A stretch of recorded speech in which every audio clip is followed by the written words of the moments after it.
Di sini masyarakatnya biasa mencari ikan sidat atau biasa lazimnya kita sebutnya dengan sogili atau belut. Bandingkan dengan tangan saya. Ini gede banget.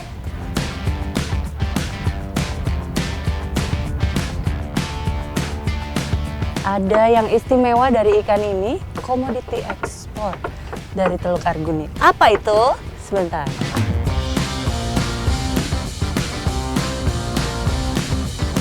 Nah, ini teksturnya sendiri tebal, kayak cumi gitu, berasanya kayak pegang cumi.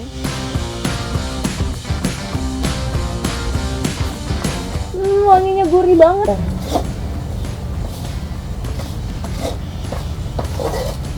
Apin. Terasi bubuk dari Lombok Barat, keren. Bu, saya mau bawa pulang ya, Bu. 1 ton.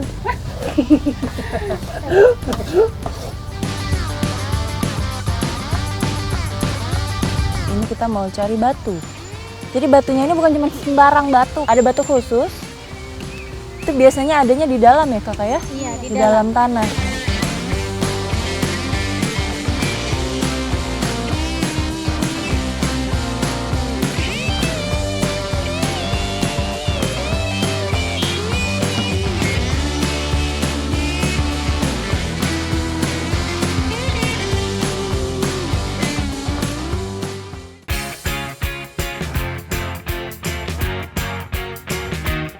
Selamat datang di Danau Poso Tentena. Nah, di sini masyarakatnya biasa mencari ikan sidat atau biasa lazimnya kita sebutnya dengan sogili atau belut lah. Nah, di sini cara penangkapannya itu dipasang wayama sapi, semacam sero, semacam pagar.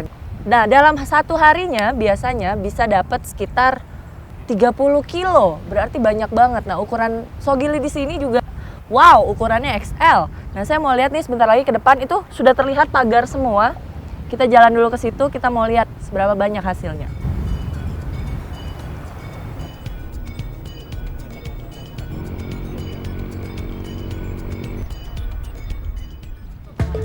Cara penangkapan sogili ini telah dilakukan masyarakat Tentena sejak dahulu.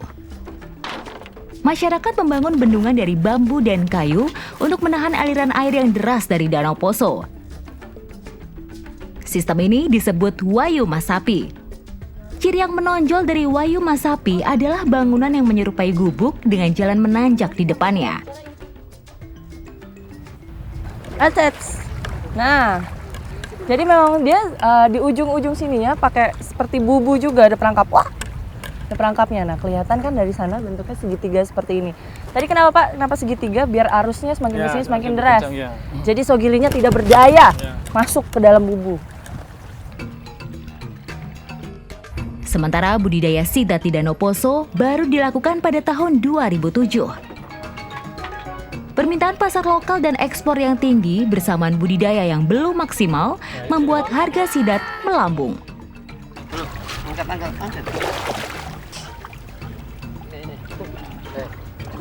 Nah, biasanya lebih besar dari ini dapatnya. Nah, dia memang banyaknya di saat mau musim hujan. Nah, sekarang memang baru mau masuk musim hujan, jadi hasilnya belum begitu banyak. Tapi ini saja menurut saya udah terlalu besar. Gitu. Dahsyat. Ini besar, Bapak. Kan di sini yang gini. Kalau di sini ini kecil. Masih kecil ya. Nah, karena memang untuk Sulawesi Tengah, daerah Tentena ini penghasil sogili yang paling mantap, terkenal. Banyak di sini hasilnya ya. Dan enak sogilinya sih. Enak kah? Enak. Lihat aja, ininya bersih banget. Danaunya airnya bersih banget. Nah, ini jadi memang sogili itu kenapa banyak sekali di sini karena Danau Poso ini terletak pas pertemuannya nanti antara laut dengan danau ya, air tawar dengan air asin. Sidat memiliki lendir yang digunakan sebagai pertahanan diri terhadap predatornya. Sidat termasuk hewan karnivora dan nokturnal. Udang, cacing, serta larva menjadi buruannya pada malam hari.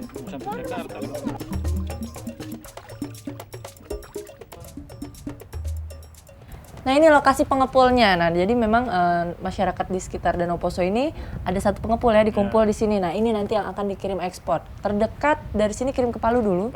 Nanti di Palu itu dibikin lagi kolam seperti ini, jadi dia dibuka, bernafas, berenang-berenang biar nggak stres. Nanti baru kirim lagi ke Jakarta kah, ke luar negeri. Bapak sudah ke luar negeri kah belum? Belum pernah. Belum. Baru ikannya yang Sogilinya saja yang baru ke luar negeri. Nah. Sogili atau Anguilla bicolor, termasuk dalam keluarga Angulidae. Indonesia diperkirakan mempunyai 5 jenis sidat. Sidat sebenarnya masih sejenis dengan belut. Hanya saja bentuk tubuhnya jauh lebih besar dan memiliki sirip yang menyerupai telinga di bagian kanan dan kiri tubuhnya. Pada awalnya, sidat tidak diminati sebagai bahan kuliner karena warna tubuhnya yang kurang menarik. Bandingkan dengan tangan saya. Ini gede banget. Ini panjangnya bisa nyampe 1 meter lebih ini. 1 meter 50, 1 meter 60 ini ada. Kalau misalnya dia lurus dari kaki, bisa sampai sedada atau sebahu saya. Ini gede banget. Nah kalau yang besar begini harga jualnya sama juga per kilo 100.000. Wow. Tidak. Potensi wisata suatu daerah tak lagi hanya meliputi wisata alam dan budaya. Kuliner khas juga bisa jadi daya tarik wisatawan untuk mengunjungi suatu lokasi. Nah, udah ada di pinggir danau. Saya sama Mama Ika, Mama Sela, kita mau bikin onco arogo, makanan khas dari Tentena. Nah, ini dia bahan dasarnya, sidat. Segede begini. Biasanya kalau makan sidat atau belut, paling cuma segini-segini kan. Nah, ini ukuran biasa. Begini, memang ukuran biasa. Ini kecil. Ini kecil. Ini kecil. Sogili atau sidat adalah biota air endemik Danau Poso. Tubuhnya yang licin memiliki kandungan protein yang tinggi. Onco arogo yang akan saya masak dengan bahan dasar sogili ini bisa menjadi menu wajib jika kita berkunjung ke Tentena. Khasiat dalam daging sidat kabarnya memiliki banyak keunggulan. Tekstur dagingnya yang lembut mampu menyembuhkan berbagai penyakit, terutama penyakit kulit. Kandungan vitamin A yang terkandung pada daging sidat 45 kali lipat dari kandungan vitamin A pada susu sapi. Sedangkan kandungan vitamin B1-nya 25 kali lipat dari kandungan vitamin B1 pada susu sapi. Nah, udah matang, setengah jam aja. Nah, ini sudah matang, baru dimasukkan bumbunya. Ini yang pertama dimasukin yang arogo dulu ya, daun arogonya. Nggak diulek, nggak diiris-iris, nggak dirajang, nggak, disobek aja begitu. Langsung masuk. Total kandungan DHA-nya mencapai 1.337 mg per 100 gram daging. Masih lebih tinggi dibandingkan dengan ikan salmon yang hanya 820 mg per 100 gram. Ataupun tenggiri yang hanya 748 mg per 100 gram daging. Ada bau-bau daun-daun agak asam-asam gitu ya. Ini sepertinya enak. Ayo Mama, kita coba Mama. Wah, porsi saya besar banget. Coba kita tes.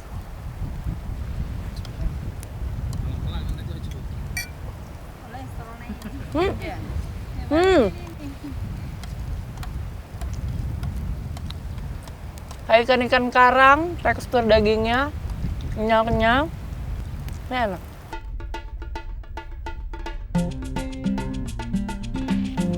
Saatnya nyoba yang bakar. Sepertinya ini lebih enak. Banyak. Pakai rica.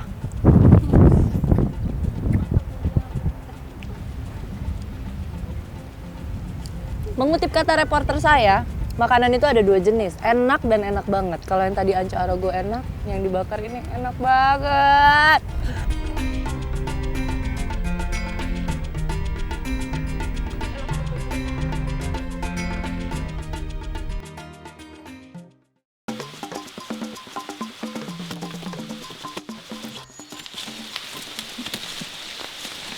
Bingung kan apa yang saya cari? Nih, saya, Kak Agus sama Enggi, ini kita mau cari batu. Jadi batunya ini bukan cuma sembarang batu, kalau kata kameramen saya, ini bisa dimakan. Beneran bisa dimakan. Jadi enggak ini ya, batunya juga ada batu khusus. Itu biasanya adanya di dalam ya Kakak ya? Iya, di dalam tanah. Gali dulu. Dan memang betul dimakan ya? Iya, memang betul dimakan. Masyarakat Desa Done di Kecamatan Mage Panda, Kabupaten Sika telah bertahun-tahun mencari bongkahan batu kecil ini di dalam hutan. Masa kependudukan Portugis diperkirakan menjadi awal mula masyarakat Done mengkonsumsi batuan ini.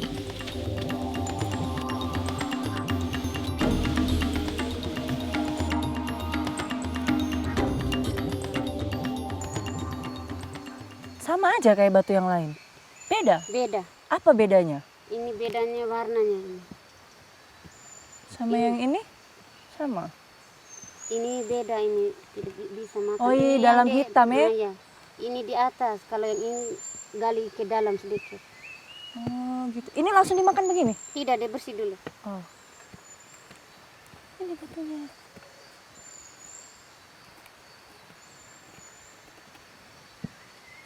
Beneran ini dimakan? Iya, benar. Dikasih bersih sampai ke yang hitam-hitam juga ya? Sudah. Dimakan? Iya, bisa. Nanti Keras kan? lembek. Keras. Keras. Ini dibersih habis dijemur dulu. Oh, Baru dijemur makan, iya. dulu. Tapi biasanya makan langsung juga bisa? Bisa. Tapi tidak enak. Tidak enak? Iya, Lebih enak kalau dijemur lagi? dijemur dulu. Kalau sudah dijemur kayak apa rasanya? Seperti jagung goreng itu. Saya mau nyoba ragu-ragu ini. Coba ya. Coba sedikit. Enak. Ah.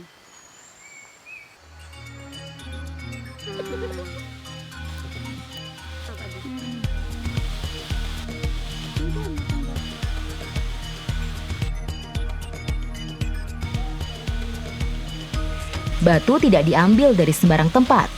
Hanya tempat dengan kontur khusus, seperti di lereng-lereng bukit. Ini pun dengan kedalaman tertentu. Ya, saya sudah dapat. Kakak Anggi, ups. Kakak Agus, ini. Betul kan? Coba saya lihat dulu. Iya, dilihat dulu.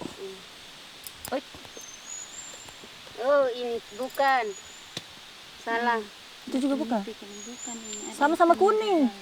Ini juga bukan? Bukan. Hai, baiklah. Lubang saya zong. Ini kita mau bawa pulang. Kakak ada? Nah, ada. Ini sudah jadi. Iya. Nah, ini saya punya juga. Benar toh yang ini? Iya. Baik. Ini habis ini body masak. Tidak. Dikasih panggang. Iya, dipanggang dulu. Ayo, kita mau nyobain apakah rasanya berbeda setelah dia dipanggang atau tidak. Ayo, cepat-cepat. Mari.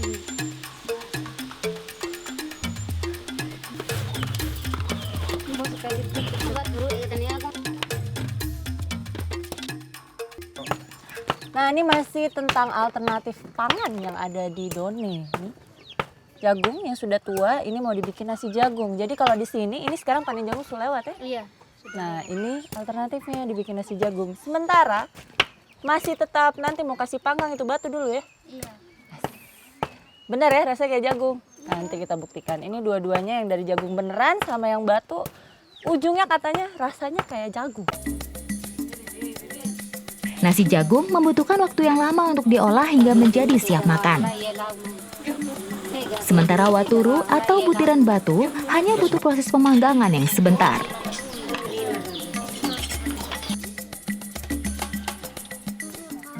Nasi jagungnya wanginya enak banget. Nah, penampilannya tuh cantik ya. Jadi nyampurnya pas dengan nasi dan jagungnya. Terus teksturnya dia lebih empuk. Biasa makannya dengan sayur ikan begitu ya. Enak. Saya boleh coba batunya? Boleh, saya boleh? Boleh ya. Yang mana nih? Yang kecil ya? Yang kecil. Nah, baiklah, nasi jagung campur batu.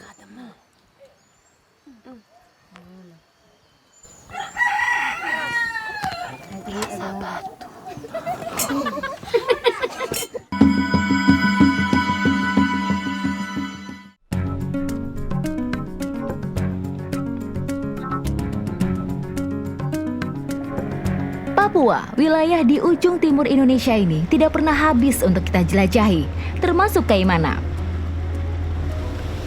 Tepatnya di Teluk Arguni. Teluk ini merupakan satu dari 5 teluk di Kaimana yang menjadi surga bagi para nelayan mencari ikan. Ini lokasinya ya. Nah, jaringnya mau disebar di sini. Dekat dengan kampung. Nanti di saat air pasang naik ke sana ya. Jaring menjadi pilihan utama bagi nelayan di perairan Arguni untuk menangkap ikan. Ini bukan tanpa alasan. Pengaruh pasang surut air laut di daerah Teluk membuat ikan senantiasa bergerak mengikuti arus. Karena itu, jaring yang ditebang harus memanjang dan memotong arus. Dalam sehari semalam, kegiatan menebar dan menarik jaring ini hanya bisa dilakukan 4-5 kali saja. Jaringnya sudah ditaruh, sekarang berarti tinggal nunggu? Oke.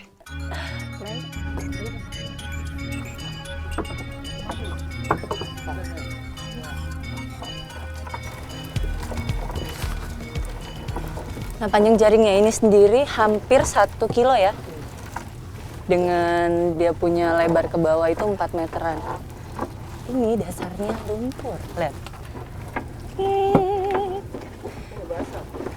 Karena ikan gulama ini lucunya tidak bisa dipancing, hanya bisa dijaring dan habitatnya di lumpur-lumpur begini. Mana ini ikannya? Belum kelihatan. Boleh. Wah. Sudah. Oke. Wes.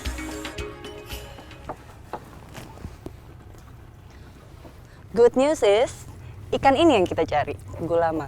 Tapi bukan ikannya. Nah, ada yang istimewa dari ikan ini, komoditi ekspor dari Teluk Arguni. Apa itu? Sebentar. Ini kumpulin dulu, nanti abis itu baru kita belah-belah ya. Iya. Dibelah-belah. Ya.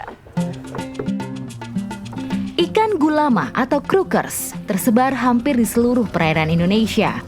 Mulai dari Sumatera, Jawa, Sulawesi, Maluku, hingga Papua. Habitat ikan bernama latin Nibea albiflora ini adalah perairan pantai yang dangkal dan sungai. Habis? Nah, jaringnya sudah diangkut naik semua.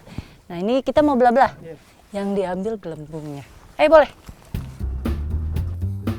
Tingkat konsumsi ikan gulama lebih rendah dibandingkan jenis ikan lainnya. Tekstur dagingnya yang tidak padat membuat ikan ini mudah rusak. Tapi bukan ini yang menarik perhatian saya.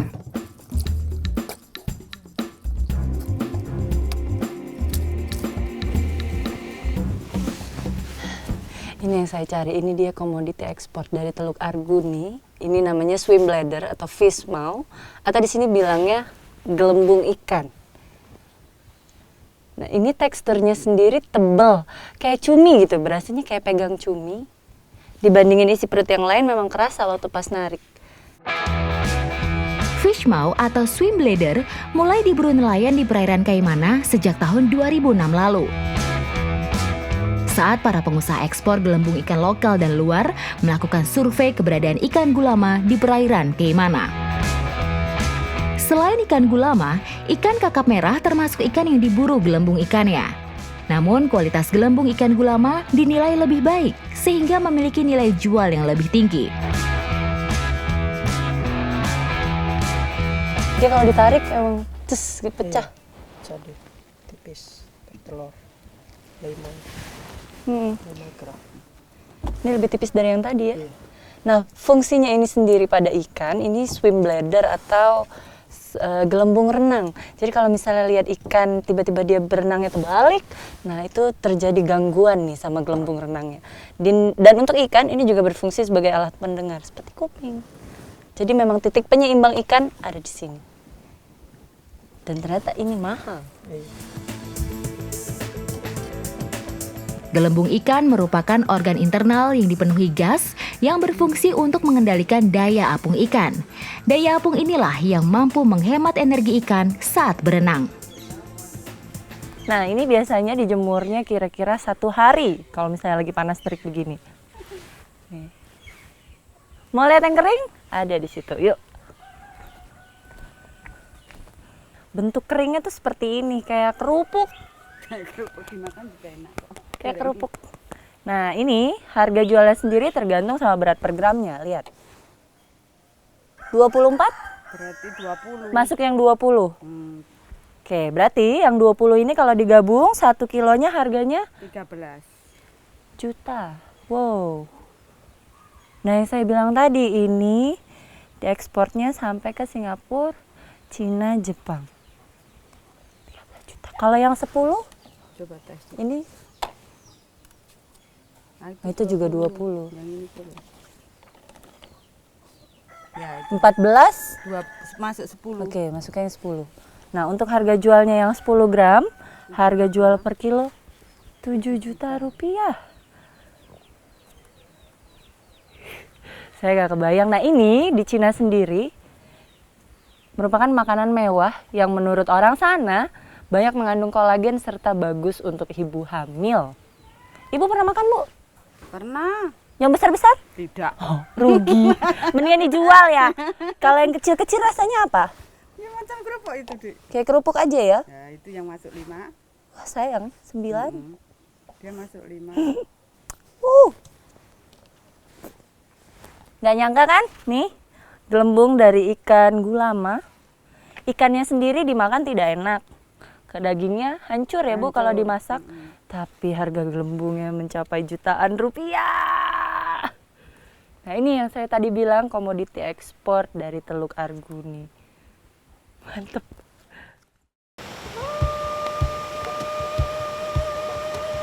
Gunung api yang berada di ujung timur Pulau Jawa ini memiliki tinggi 3.332 meter dari permukaan laut. Kesuburan tanah di sekitarnya adalah berkah yang terus dinikmati masyarakat di sekitar gunung hingga hari ini.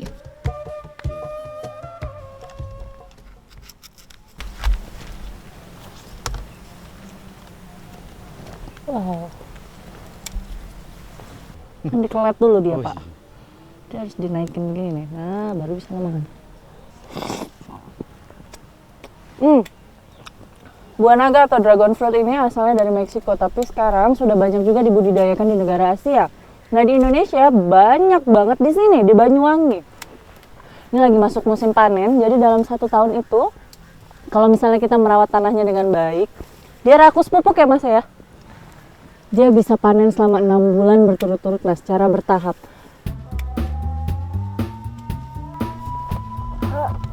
Awal tahun adalah musim memanen buah yang dikenal dengan istilah dragon fruit ini. Di negara asalnya Meksiko, buah ini disebut dengan nama buah Pitaya roja atau Pitaya haya. Setelah diketahui memiliki banyak kandungan bermanfaat bagi manusia, buah yang awalnya hanya dijadikan hiasan pekarangan rumah ini akhirnya tersebar ke seluruh dunia.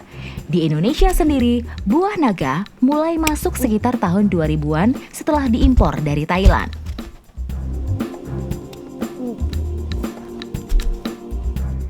Buah naga ini dia bisa tumbuh dari 0 sampai 1.200 meter di atas permukaan laut. Yang penting kena matahari cukup sama dia rakus akan pupuk. Saya kepikiran sebenarnya ini mungkin bisa tumbuh di pekarangan rumah saya di Jakarta ya. Nah, pokoknya buah yang kaya dengan vitamin ini dibikin olahan di daerah Banyuwangi. Ini olahannya rada-rada ajaib. Yang mana-mana habis ini saya mau bikin olahan dari buah naga. Kira-kira seberapa tepat? Tidak semua hasil panen dapat ditampung pasar dalam bentuk buah segar. Warga di Kecamatan Songgon mensiasatinya dengan membuat olahan khas. Bahan baku mie buah naga merah adalah buah yang telah matang di pohon atau warna kulitnya sudah berubah merah sempurna. Buah naga memiliki khasiat penting untuk tubuh kita, antara lain mencegah kanker, menambah kekebalan tubuh, dan menurunkan kadar kolesterol. Rasanya tuh dari basi.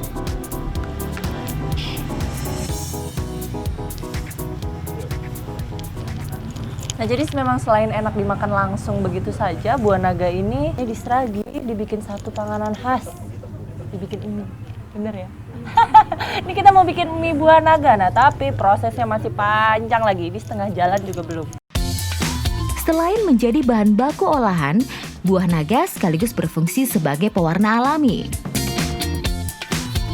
Yeay, jadi adonan. Nah, abis ini masuk ke proses ditipiskan. Saya keder sendiri, prosesnya masih banyak. Oke.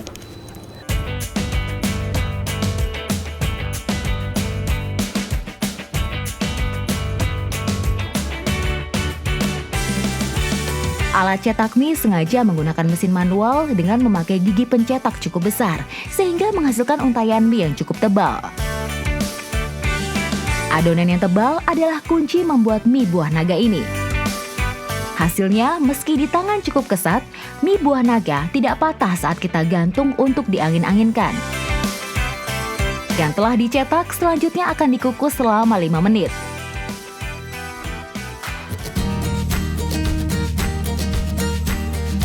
Belum lengkap rasanya jika saya belum mencoba olahan khas Seragi ini. Apalagi suasana pedesaan di selatan Gunung Raung ini sangat mendukung hasrat kuliner saya.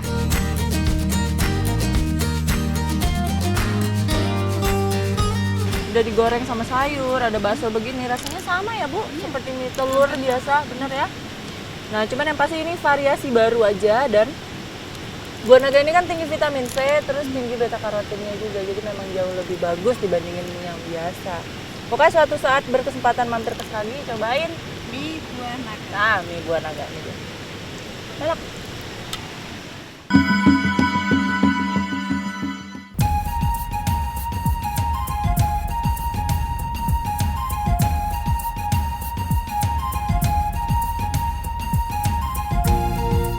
Melihat kehidupan masyarakat pesisir selalu dipengaruhi perubahan cuaca. Pergantian musim berarti berganti pula perburuan hasil lautnya. Saya baru tahu ternyata nyari udang rebon tuh seperti ini caranya. Jadi pakai jaring, nih jaringnya panjang. Ini saya belum lihat nih karena digulung-gulung belum kelihatan berapa depa. Saya ngelihat sih itu ada rumput laut, ada hijau-hijau lebih gelap bayangannya di bawah. Tapi yang kata Bapak merah saya nggak kelihatan karena nggak biasa dan dia tidak kabur. Hewan krustasea yang memiliki nama latin Acetes sp atau terasi shrimp ini sangat bergantung pada siklus pasang surut air. Udang rebon merupakan salah satu udang yang berukuran kecil, sekitar 0,5 sampai 1 cm. Astaga, caranya ternyata seperti ini. Jadi kalau misalnya dilihat dari atas, kata Bapak itu ada kelihatan merah-merah, tapi impossible kelihatan sama mata saya.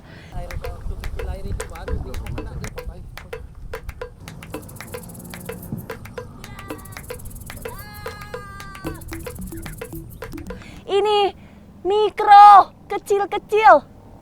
Nah, kadang-kadang memang orang tuh suka salah persepsinya. Mikirnya tuh rebon ini sama dengan ebi, padahal beda. Kalau ebi itu adalah udang yang dikeringkan walaupun mereka sama-sama dari jenis udang. Nah yang pasti rebon itu begini, transparan, ada garis-garis di badannya dan kaki merah. Ini garis-garis tuh.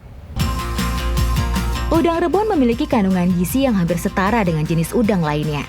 Namun karena ukurannya yang kecil serta nilai ekonomis yang cukup rendah, maka seringkali udang rebon hanya dimanfaatkan sebagai bahan olahan beserta umpan ikan. Nah, udang rebon ini memang jenis udang ya, bukan anak udang. Ini memang jenis udang sendiri. Dan kalau misalnya di sini lazimnya dikonsumsi setelah jadi olahan, nggak lazim dikonsumsi gitu aja. Nah, ini tersebar rata hampir di seluruh wilayah Asia Tenggara. Pokoknya patokannya hidupnya di antara lamun-lamun. Nih, lamunnya sampai ke bawah.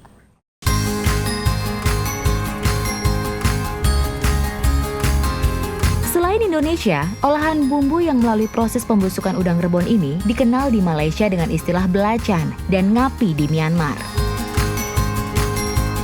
Terasinya dalam bentuk bubuk dan jauh lebih praktis untuk dipergunakan. Prosesnya itu tadi, jadi setelah dia dijemur 2-3 hari tergantung matahari, kering, dia ditumbuk, habis ditumbuk nah berubah bentuk seperti ini. Bentuknya kayak pasta, lengket-lengket. Nah ini masih dijemur lagi, habis itu nanti baru betul-betul kering, baru sangrai ya Bu, terakhirnya. Nah, baru disangrai. Habis itu jadi deh. Udang rebon ini harus sempurna. Cahaya matahari yang terik di Pulau Lombok menjadi kunci suksesnya fermentasi terasi.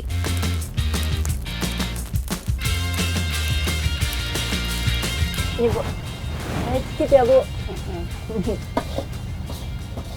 Wanginya gurih banget. Kita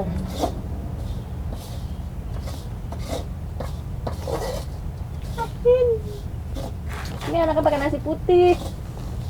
Kalau misalnya bingung ngebayangin rasanya seperti apa, rasanya persis sama seperti bubuk koya yang ada di mie instan. Jadi memang sampai kapanpun kita kan pengennya yang praktis, jadi kegiatan di dapur tidak lama, bisa mengerjakan hal lain. Nah itu masak jadi lebih seneng jadinya saya kalau ngeliat kayak gini. Besok anak-anak muda udah bisa masak pakai terasi kan? Nah ini inovasi yang terbaru Terasi bubuk dari Lombok Barat. Keren nih. Bu, saya mau bawa pulang ya, Bu. 1 ton.